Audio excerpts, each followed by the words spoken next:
अखिलेश जैन की रणनीति बीजेपी को टेंशन देने के लिए बेकरार। राजनीति के शतरंज के बिसात पर दोनों के बीच एक ही चाल चलने का करार। बीजेपी के खिलाफ 2024 में अखिलेश जैन का गेम प्लान तैयार। अखिलेश जैन के बीच तालमेल इस वक्त वैसा ही है जैसा अगर ओपनिंग करने आए दो बैट्समैन के बीच का तालमेल, जिसकी बदौलत आखिर तक खेल दिखाते अपनी टीम को जीत दिला देते हैं।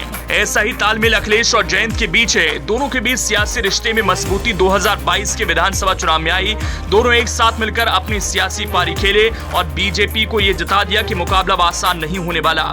ऐसा हुआ भी। बीजेपी के रणनीतिकारों को रणनीति बनाने के लिए खूब पसीना बहाना पड़ा। पश्चिमी यूपी में जीत का जो आकलन बीजेपी कर रही थी वैसा दिखा नहीं।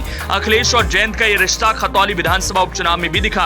यहाँ एक खास बात रही, इसके साथ दलित समाज से आने वाले और मायावती के विकल्प के तौर पर जाने जाने वाले आजाद समाज पार्टी के चंद्रशेखर आजाद ने भी एक नए सियासी प्लेयर के तौर पर अखिलेश जयंत के साथ खेलने के लिए आए। इसका परिणाम भी दिखा। खतौली विधानसभा उपचुनाव में बीजेपी को हार मिली। आरएलडी के उम्मीदवार चुनाव जीत गए। अखिलेश और जयंत का कॉन्फिडेंस इस वक्त हाई है, इसलिए उन्होंने अब जो किया वो बीजेपी के लिए खतरे की घंटी है। 2024 में बीजेपी को रोकने के लिए एक धाकड़ प्लान तैयार किया है। ये वाकई में बीजेपी के लिए टेंशन देने वाला होगा। बीजेपी के लिए अखिलेश जैन का ये प्लान कैसे टेंशन देने वाला है, अब उसे समझिए। लोकसभा चुनाव के लिए अभी 1.25 साल का ही वक्त बचा है और बीजेपी से लेकर तमाम दलों ने तैयारियां शुरू कर दी हैं। इसका सबसे ज्यादा माहौल यूपी और बिहार जैसे राज्यों में ही बनता दिख रहा है, जहां से लोकसभा की कुल 120 सीटें आती हैं। फिलहाल यूपी की बात करें तो यहां भले ही 2022 के विधानसभा चुनाव में अखिलेश और जयंत को हार का सामना करना पड़ा था, लेकिन दोनों नेता नई रणनीति के साथ फिर से मैदान में उतरने की तैयारी में हैं। दरअसल अखिलेश और जयंत दोनों की ही कोशिश है कि अपने परंपरागत जनाधार के अलावा नए वर्गों को भी जोड़ा जा सके। इस रणनीति में भीम आर्मी वाले चंद्रशेखर की भूमिका भी अहम हो सकती है, जिन्होंने साथ आने के संकेत दिए हैं। हाल ही में आरएलडी के दोबारा अध्यक्ष चुने गए जयंत सिंह ने पश्चिमी यूपी के 1500 गांवों में सभाएं करने का फैसला लिया है। ये बैठकें उन गांवों में होंगी जो जाट बहुल नहीं हैं, यानी जाटों के अलावा अन्य वर्गों को भी जोड़ने की तैयारी है। पार्टी के रणनीतिकारों का मानना है कि 2022 में पार्टी को जाट और मुसलमानों के अलावा अन्य वर्गों का ज्यादा वोट नहीं मिला। यही वजह थी कि नतीजा उम्मीद से काफी कमजोर रहा। अब इसी की काट के लिए गैर जाट बहुल गाँव में संपर्क बनाने और हर वर्ग को साथ लाने की कोशिश होगी। खास तौर पर सैनी, गुज्जर, यादव, त्यागी और ब्राह्मण समुदाय के लोगों को पार्टी लुभाना चाहती है।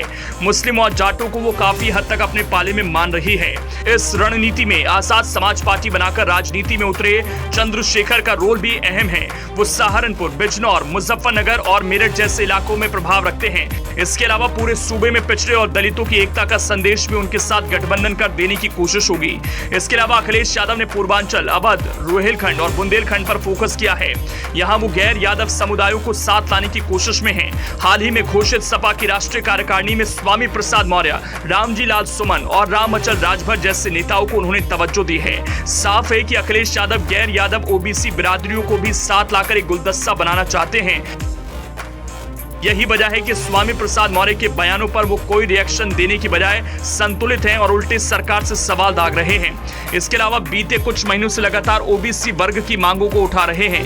यही नहीं, लोहियावादी और अंबेडकर वादियों को साथ की बात करते ओबीसी दलित एकता बनाने के प्रयास में हैं। दरअसल बीजेपी की जीत की बड़ी वजह ही गैर यादव ओबीसी और गैर जाटव दलितों का समर्थन माना जाता रहा है। पर इस बार अखिलेश और जयंत को इस समीकरण के अंत की उम्मीद है।